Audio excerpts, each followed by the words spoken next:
কমিশনগুলোর পক্ষ থেকে বিশেষত সংবিধান সংস্কার কমিশন, নির্বাচন ব্যবস্থা সংস্কার কমিশন, দুর্নীতি দমন কমিশন বিষয়ক সংস্কারের জন্য কমিশন, পুলিশ সংস্কার, জনপ্রশাসন সংস্কার এবং বিচার ব্যবস্থা সংস্কার সংক্রান্ত যে সমস্ত প্রতিবেদন, তার সার সংক্ষেপ করে আমরা বিভিন্ন রাজনৈতিক দলের কাছে তাদের মতামতের জন্য পাঠিয়েছিলাম এবং তারই পরিপ্রেক্ষিতে বাংলাদেশ খেলাফত মজলিসের পক্ষ থেকে আপনারা অত্যন্ত সুচিন্তিত মতামত আমাদেরকে দিয়েছেন।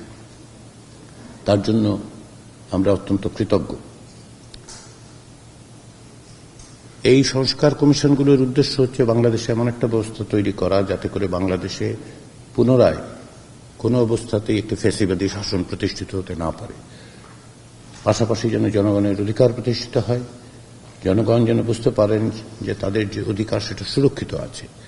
তারই প্রেক্ষাপটে সংবিধানের সংস্কার, নির্বাচন ব্যবস্থার সংস্কার সহ বিচার বিভাগ সহ বিভিন্ন ক্ষেত্রে রাষ্ট্র সংস্কারের উদ্যোগ নেওয়া হয়েছে।